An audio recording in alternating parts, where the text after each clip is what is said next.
Hi everyone, it's Tess from teachwithtess.com. Today I'm going to jump in to talk to you about the tech that's required for online teaching.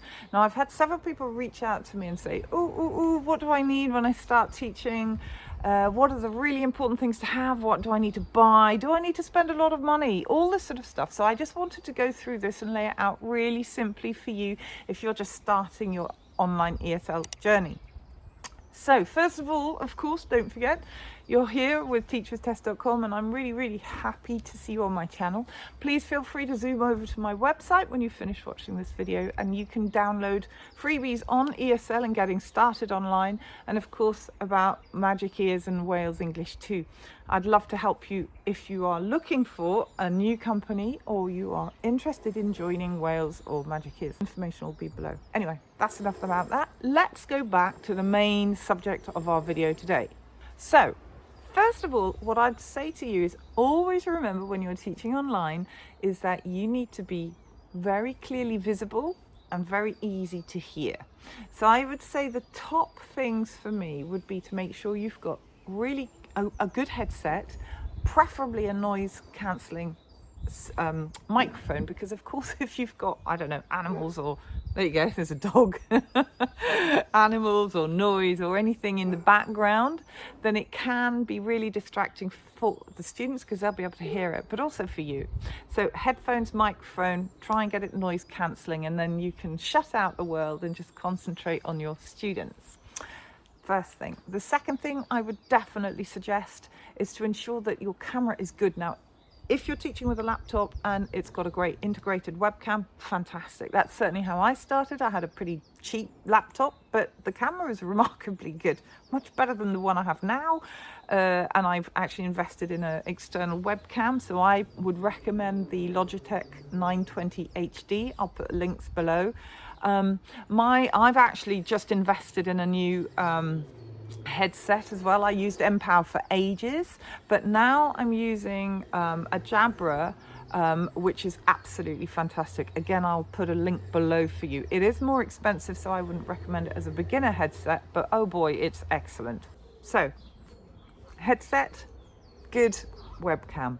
Next thing you need to do is to have a computer that can deal with the platforms that are often used by these Chinese companies. Now, there are some, I think Palfish is one of them, where you can teach on your phone, or an iPad, but the majority that I know of, it's much safer to have a laptop, not a Chromebook, but an actual laptop that has enough memory to deal with the platforms that they run. So for instance, Wales English and Magic Ears, there's no way you could run their platforms off an iPad, a phone. It just simply wouldn't work. So it's really important to go off and have a look at the requirements for each of the companies and for those that you're interested in teaching for, and just make sure that if you have to buy a laptop, that you can find one at a good price that matches the requirements. So the laptop is important as well. Now, lighting. Goes without saying that you have to be well lit. There is nothing worse than when you see, the lighting is not so great and the student can't see you properly, because of course, remember, you're teaching in a small box. So your body language, your facial expressions are so important. If they can't see you properly, it won't help them understand what you're trying to teach them. So lighting is well worth investing in. Now, I have used a ring light from Niwa. Again, there is a link below. But you can use anything. I've also taught with, I have now, currently, I have a little desk light because I'm lucky to be in an office. I have my classroom has 2 windows in it, so there's a lot of light. So I don't need very much. But when I started, I was upstairs in a different room. It wasn't very light, and I had this much more lighting on me.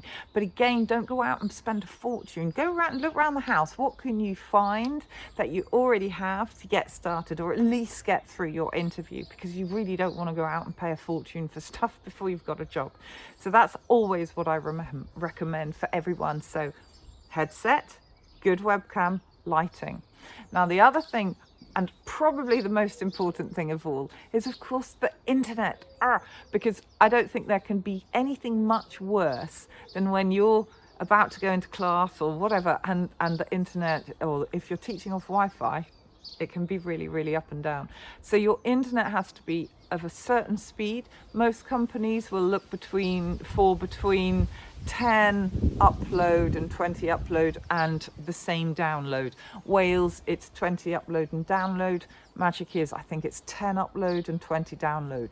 But having said all that, I've travelled, and that's what I love about this job. And I've taught in Paris, I've taught in Brussels, I've taught in Cape Verde, and I've taught on Wi-Fi. And I've taught, I think the most stressful one was in Paris, where I was in this Airbnb, and I hadn't really checked the speed of the Wi-Fi because I just assumed it would be like mine.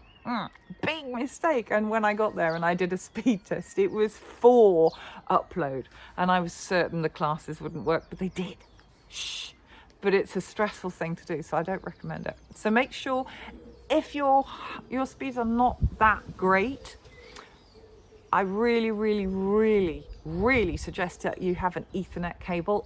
Plug in have a cabled internet connection. When I travel, I take this really long 10-meter cable with me everywhere, because it means that I can always cable up somewhere, and it just gives me peace of mind. I don't really trust Wi-Fi so much, although I know lots of teachers do use Wi-Fi, and there are others that use hotspots on their phone if you have problems. So those are the things that you really, really need to think about when you're starting to teach online. So there we go. I hope that's a very short video, because there isn't that much to say on it, but I know that lots of people do wonder what exactly you need to have when you start teaching, and that is your absolute bare minimum. But to be honest, it's really all you need.